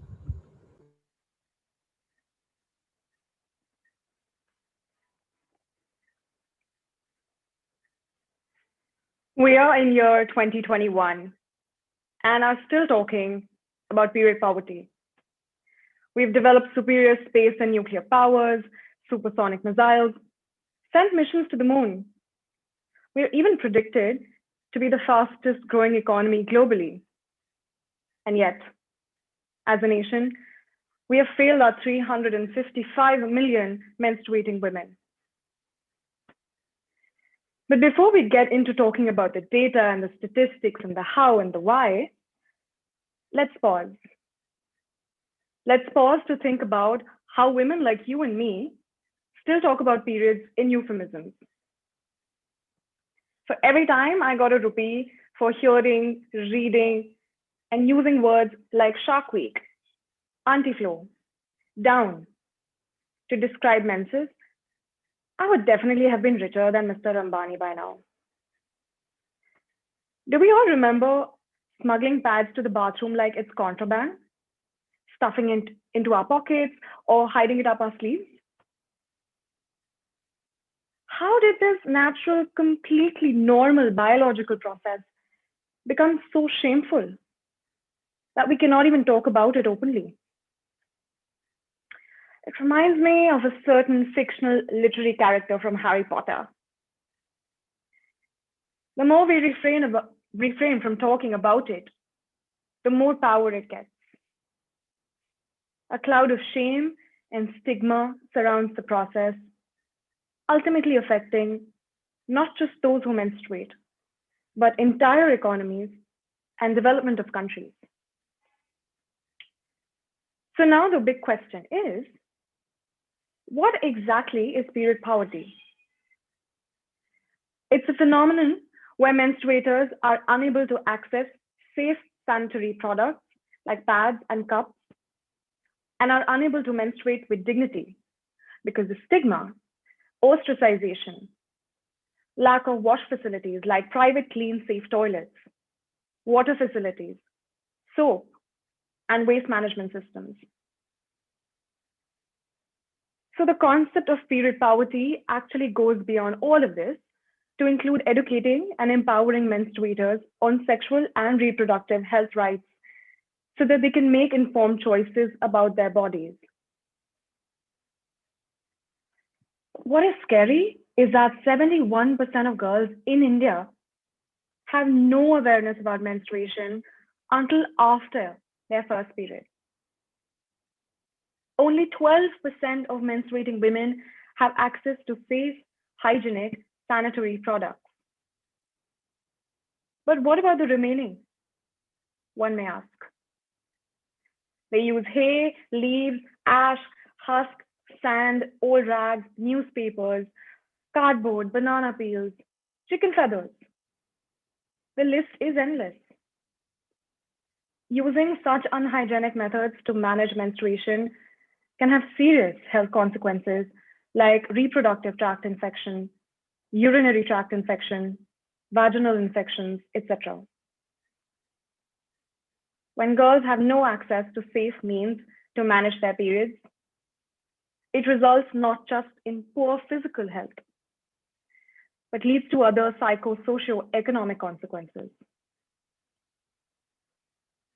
In India, 1 in 5 girls drop out of school when they reach puberty, which roughly means that 23 million girls are not in school annually. Girls who have reached menarche are also stopped by other family members, mostly adults, from stepping out during their periods because of pre-existing social stigmas and the belief that now the girl is matured and must be protected and must be controlled. She is not only stopped from stepping outside the house, she can no longer sleep in her own bed, enter the kitchen, cook, touch pickles, wash her hair, and in many cultures, prevented from entering the temple. What is worse is that these harmful practices may seem innocuous on the surface, but have a deep, lasting impact on the way women experience and view menstruation. These customs, these practices seriously affect not just their quality of life, but also their physical safety and health. In some communities, female genital mutilation is part of a ceremony that occurs after a girl has gotten her first period. The practice causes a lot of health issues in women and girls and is recognized as a human rights violation. The now illegal act of chopadi, practiced in Nepal, has claimed the lives of countless girls. Women are banned from the house and are made to live in a cattle shed or a menstruation hut for the duration of their period.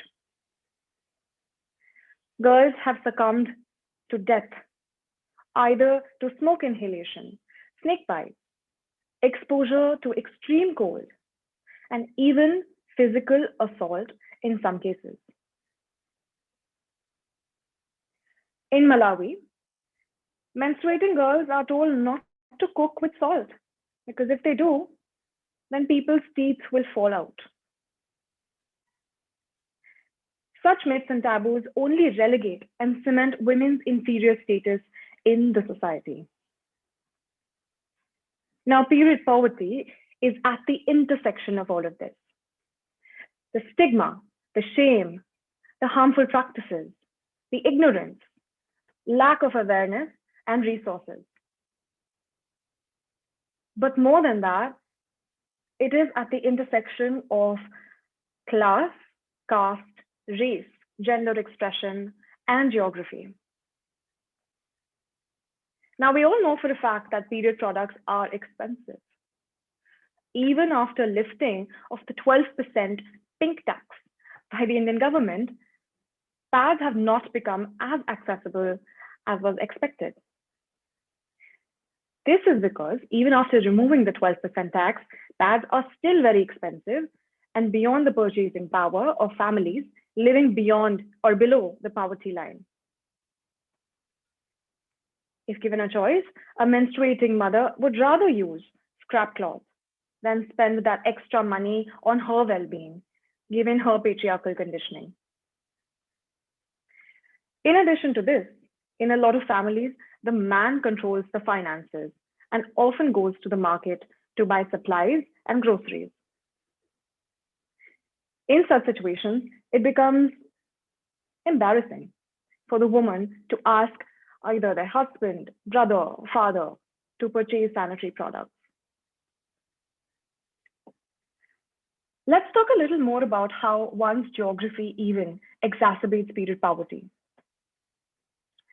Now, imagine you are living in a very remote rural part of India, a region which is frequently affected by floods. How do you think your choices and your ability to manage your menses is affected? You no longer have access to high-tech, new age pads, no wings, no moisture lock technology, no whisper, no stay free. In fact, according to a Motilal Oswal report, even though Whisper has the largest market share at 56%, it has been unable to penetrate the Indian rural market.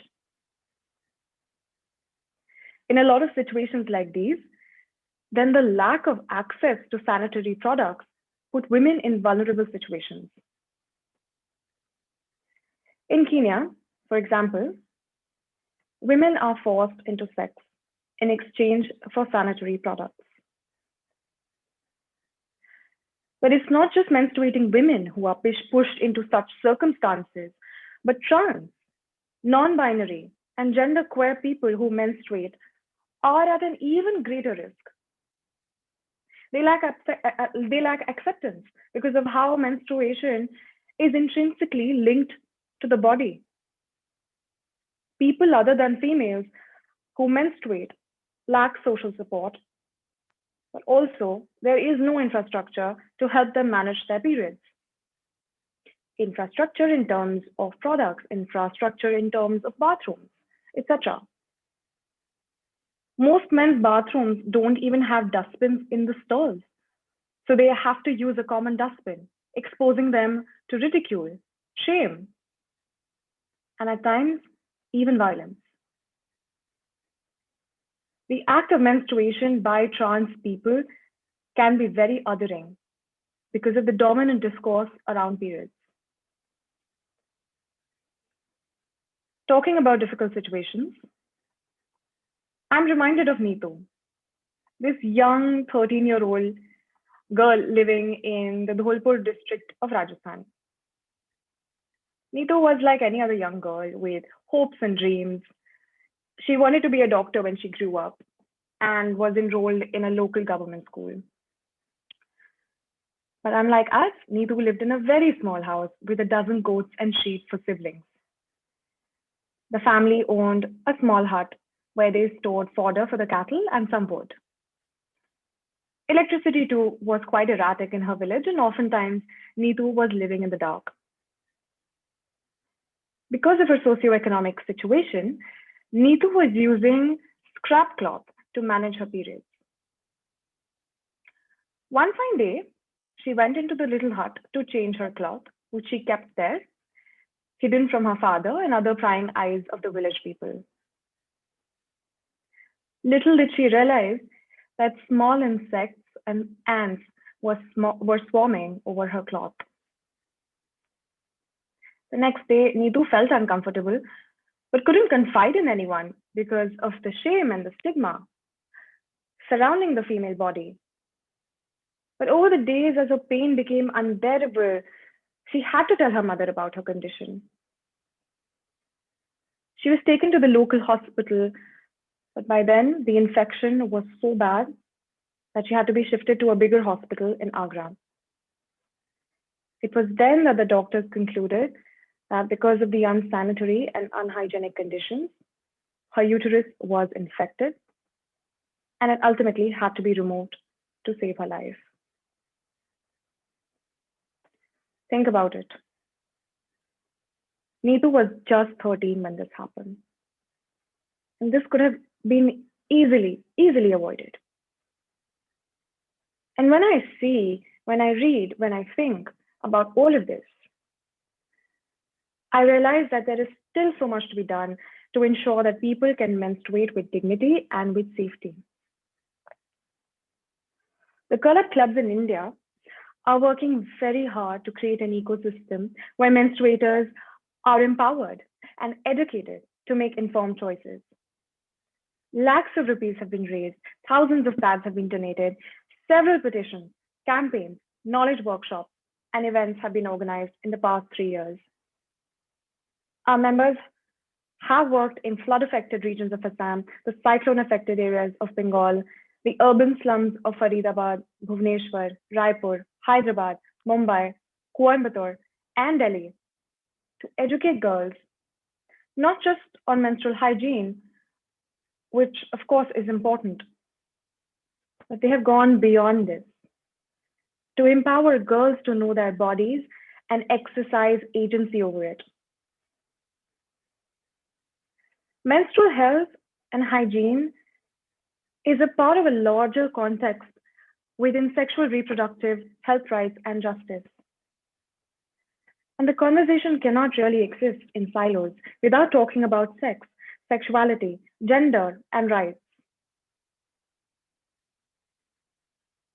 We believe that menstruation is not a girl's issue. It's not a woman's issue, but it is everybody's issue. And we need to join hands to ensure that people can menstruate hygienically and with normalcy. I believe 3 things can help achieve menstrual equity as we understand it. Firstly, is awareness and education for everybody on menstruation and gender sensitization to help move away from the narrative of binary bodies and dismantle stigma. The second is access to products that are both affordable and acceptable by the menstruator. Third, wash facilities that are hygienic, safe, and secure. Achieving menstrual equity is innately linked to achieving SDG 4, 5, and 6, and ensuring that menstruators live a life unencumbered by their periods. Period. Thank you.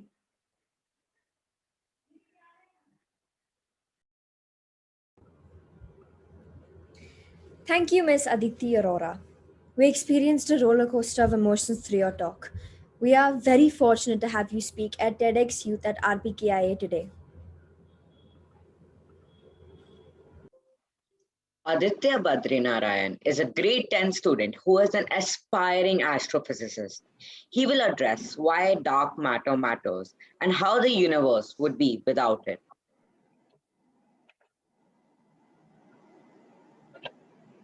Have you ever wondered as to what would happen if our world were even slightly different? How your life would be different if you were born 1,000 years ago instead of today? How would our history be different if the continents were located differently? Or maybe how the life in our very own solar system would have developed if the sun were perhaps 10% larger? Well, playing with these kinds of possibilities is what many astrophysicists do for a living, but with the entire universe. Some of them make model universes in a computer. Model universes that have different originations, composed of different amounts of material, and then they compare these universes to our own to see how they evolved and what they are made of. This process of using measurements of the sky to test our existing models have taught us tons about our universe already. But by far, one of the strangest things scientists have discovered is that most of the material our universe is made of is entirely different from you and I. But without it, the universe wouldn't exist as we know it. Everything we can see with telescopes, stars, solar systems, even whole galaxies, make up just about 5% of the total universe. The rest of it, 95% of it, doesn't even emit or absorb light. Our universe is incomprehensibly large, and we humans cannot even begin to fathom the sheer distances and sizes of stars, galaxies, and space as a whole. There is so much more to what meets our eyes. However, we can't see it with our eyes, nor can we detect it with microwaves, radio waves, or even visible light. But we know it's out there because of the influence it has on what we can see. It's sort of like mapping the surface of Earth and everything on it, using just this picture of our planet from space at nighttime. You get some rough ideas as to where there is light, but the majority of it is invisible to you.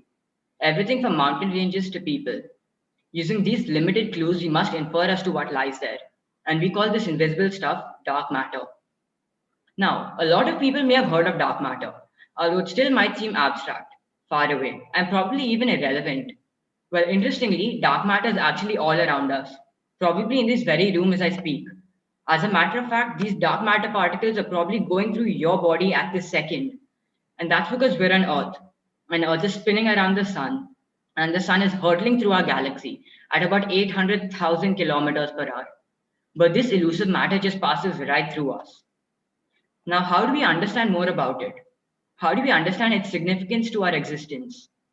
Well, in order to figure out our origin, we first need to understand our galaxy's origin. This right here is a picture of our galaxy today, the Milky Way. What did it look like 10 billion years in the past? Or what will it look like 10 billion years in the future? What about the billions of galaxies scientists have already mapped out with surveys of the sky? Would the evolution of them be different if there were variations in the amount of matter present in the universe? So the interesting thing about these model universes is that they allow scientists to test for these possibilities. Let's go back to one of the first moments of the universe, just a fraction of a second after the Big Bang. There was no matter at all at that time. Then the universe was expanding extremely fast. Now, quantum mechanics tells us that at every moment, matter is simultaneously being created and destroyed all the time. However, at this time, space was expanding fast. So incredibly fast that the matter that popped into existence couldn't be destroyed. Thus, scientists infer that all of the matter was created at this time, the dark matter and the regular matter that you and I are made up of.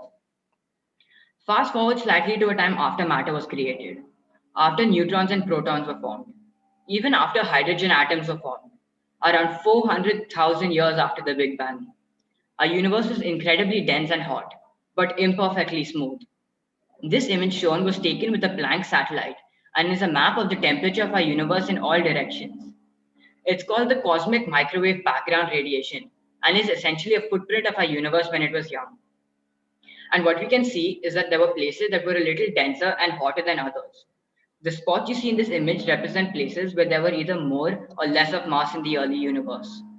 And those spots enlarged because of gravity.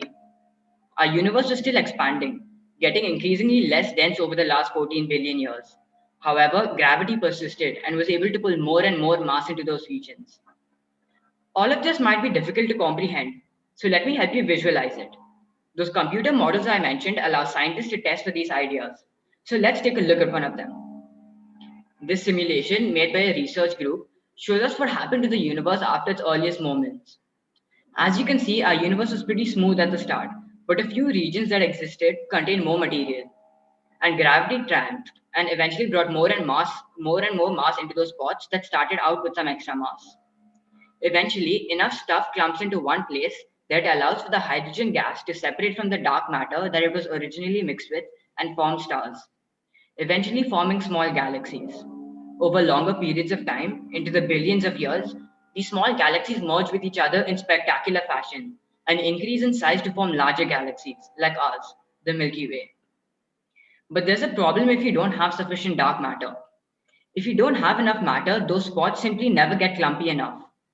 As it turns out, before forming stars, there must be matter equivalent to 1,000,000 times the mass of our sun in a really dense region. And without dark matter, you simply cannot get sufficient matter into a particular region. Here you can see two universes next to each other. However, in the one on the left, you can observe that it's quite clumpy. That universe is easily able to form galaxies. However, the other universe has really small clumps that just stay really small. Nothing really happens. In that universe, you wouldn't get our galaxy or any other galaxy. The Milky Way wouldn't exist, and nor would the sun. We wouldn't exist in that universe. Another key insight was to observe the rotational speed of galaxies. On the left is a video of an observed galaxy's rotation, and on the right is a galaxy's rotation if dark matter weren't present. Our observed rotations are simply impossible if dark matter wasn't present. If it wasn't present, the outer parts of galaxies should move far slower than the inner parts of galaxies. But this isn't what we observed. What we did observe, however, is that all parts of the galaxy rotate at roughly the same speed. All right, so this crazy stuff, dark matter. It makes up most of the mass in the universe. It's passing through all of us right now, and we wouldn't be here without it. Well, what is it? The truth is, we have no idea. But scientists have plenty of educated guesses and several theories on how to find out more. Majority of physicists think dark matter is a particle, in many ways like the subatomic particles we know of, such as protons, electrons, and neutrons. They think this because it also behaves extremely similar in terms of gravity. However, it just doesn't interact with light, and it just passes straight through regular matter, as if it were a ghost. Scientists would also love to know what particle it is, For example, how light or how heavy it is, or are they missing something when it interacts with regular matter? Scientists have a lot of great candidates for what it could be, but it's incredibly difficult because the ideas they have currently span an enormous range. Dark matter could be as massive as 100 suns or as small as a point particle. So, what do we do now? Well, scientists have several ways of detecting dark matter. Firstly, they're building detectors in deep underground mines that are extremely sensitive. They hope that a dark matter particle that was passing through Earth would leave a trace of its passage after passing through the detector. Secondly, they're looking to the skies for the possibility that these particles could collide and create high energy radiation that they could detect using special gamma ray telescopes. In fact, they're even trying to make dark matter here on Earth. They do this by smashing particles together and observing the effects and aftermath using facilities like the Large Hadron Collider located in Switzerland. Well, these experiments have confirmed a lot about what dark matter isn't, but not what it is. There were really good ideas that dark matter could have been detected using these experiments, but scientists haven't seen them yet, so they have to continue thinking and looking harder. Another insight into dark matter is to study galaxies.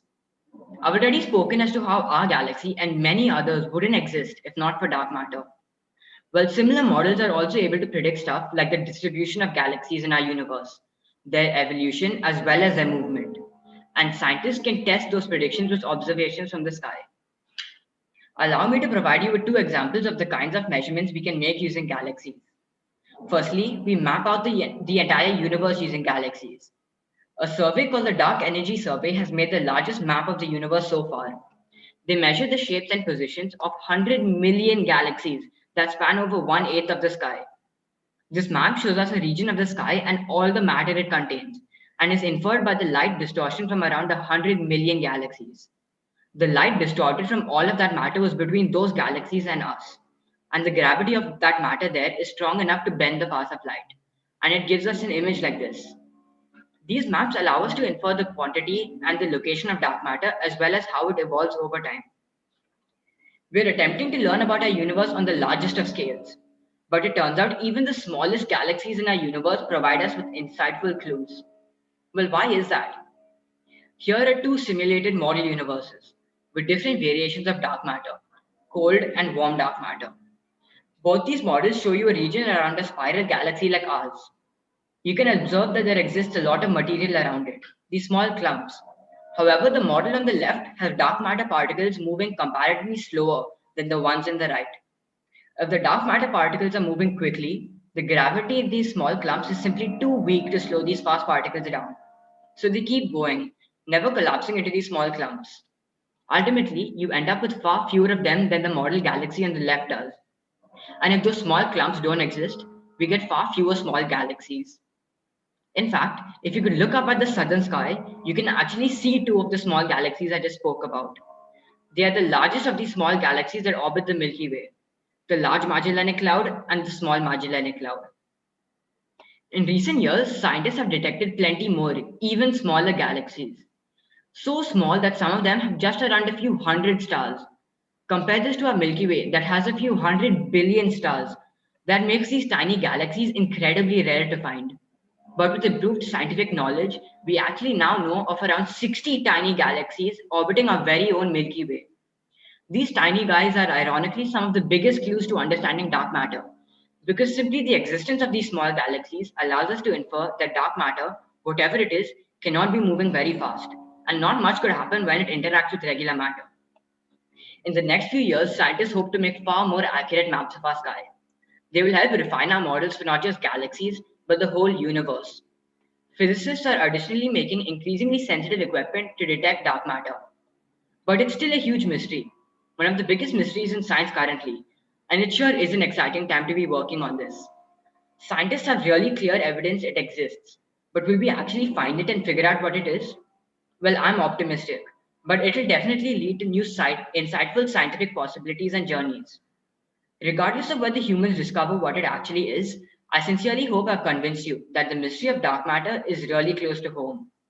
The search for dark matter could just be the key to a completely new understanding of physics as well as our place in the universe. Thank you.